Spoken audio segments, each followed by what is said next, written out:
નમસ્કાર બધા સનાતની પરિવારને પરિવર્તિની એકાદશીની ખૂબ ખૂબ શુભકામના। ભાદરવા મહિનાના શુક્લ પક્ષની એકાદશીને પરિવર્તિની એકાદશી પણ કહેવામાં આવે છે અને આ એકાદશીને વામન એકાદશી પણ કહેવામાં આવે છે। ધાર્મિક માન્યતા પ્રમાણે આ દિવસે ભગવાન વિષ્ણુએ નિદ્રાસનમાં પોતાનું પડખું ફેરવ્યું હતું, તેથી જ તેને પરિવર્તિની એકાદશી તરીકે ઓળખવામાં આવે છે। આ એકાદશીનું વ્રત કરવાથી ભગવાન વિષ્ણુની કૃપા પ્રાપ્ત થાય છે।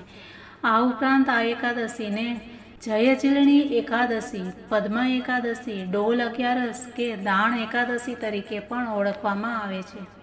આ દિવસે સવારે સ્નાન કર્યા બાદ ભગવાન વિષ્ણુના વામન અવતારનું ધ્યાન કરતા તેમને પંચામૃતથી સ્નાન કરાવવું, ત્યારબાદ ગંગાજળથી સ્નાન કરાવી અને ભગવાન વિષ્ણુને કુમકુમ અક્ષત ચડાવવા, દેવાથી આરતી ઉતારી ભોગ લગાવવો, ઓમ નમો ભગવતે વાસુદેવાય આ મંત્રનો જપ કરવો, શક્ય હોય તો તુલસીની માળાથી જપ કરવો। ત્યારબાદ સાંજના સમયે ભગવાન વિષ્ણુના મંદિર અથવા તેમની મૂર્તિ સમક્ષ ભજન કીર્તન કરવા અને આખો દિવસ ફળાહાર કરી ઉપવાસ કરવો।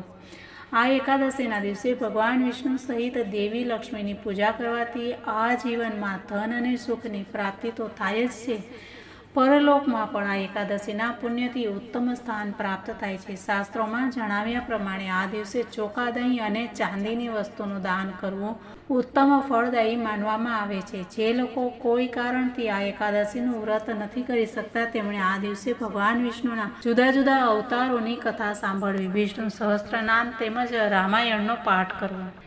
મિત્રો, આપણને બધાને ખ્યાલ છે કે અષાઢ, શ્રાવણ, ભાદરવો અને આસો આ 4 મહિના ભગવાન વિષ્ણુ શયન કરે છે। આ 4 મહિનાને ચાતુર્માસ કહેવામાં આવે છે અને આ દિવસો દરમિયાન કોઈ માંગલિક કાર્યો કરવામાં આવતા નથી।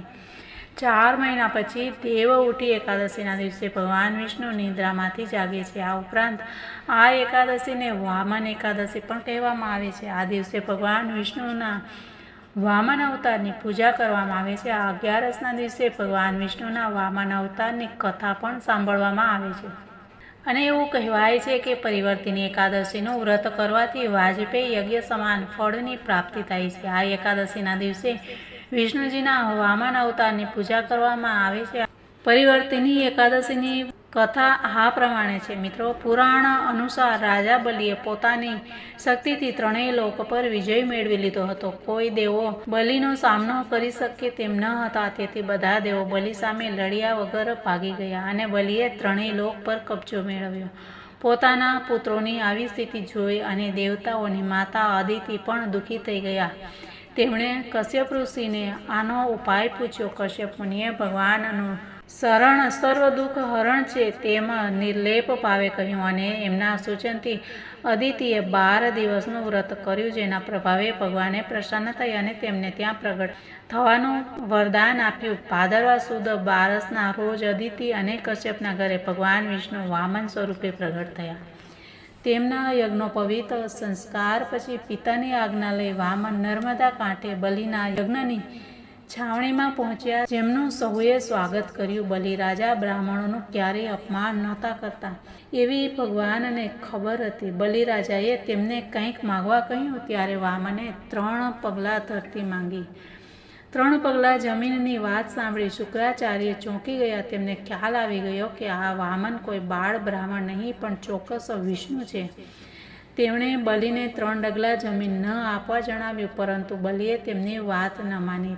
બલિએ 3 ડગલા જમીન આપવાનો સંકલ્પ લીધો। સંકલ્પ કરતાની સાથે જ ભગવાને વામનમાંથી વિરાટ રૂપ ધારણ કર્યું અને પહેલા ડગલે માનવલોક એટલે કે પૃથ્વી માપી લીધી, બીજા ડગલે સમસ્ત બ્રહ્માંડ માપી લીધું અને ત્રીજું ડગલું ક્યાં મૂકવું આવું પૂછતા બલિએ નમ્ર ભાવે મસ્તક ઝુકાવી પોતાના માથા પર પગ મૂકવા કહ્યું। ભગવાને બલિના મસ્તક પર પગ મૂકતા જ બલિ પાતાળ લોકમાં જતો રહ્યો। બલિ પર પ્રસન્ન થયેલા ભગવાન વિષ્ણુએ બલિને પાતાળ લોકનું સામ્રાજ્ય સોંપ્યું અને બલિને વરદાન માગવાનું કહેતા બલિએ તેમને પોતાના પહેરેદાર બનાવી દીધા। આમ ભગવાન વિષ્ણુ બલિના વચને બંધાઈ ગયા। તો મિત્રો, આ છે ભગવાનની ઉદારતા। ભગવાન પરીક્ષા પણ લે છે અને સાથે સાથે વરદાન પણ આપે છે અને પોતાના ભક્તોને સંભાળ પણ રાખે છે। તો મિત્રો, બધાને આ પરિવર્તિની એકાદશીની ખૂબ ખૂબ શુભકામના સાથે જય શ્રી કૃષ્ણ। રાધે રાધે। ભારત માતાની જય।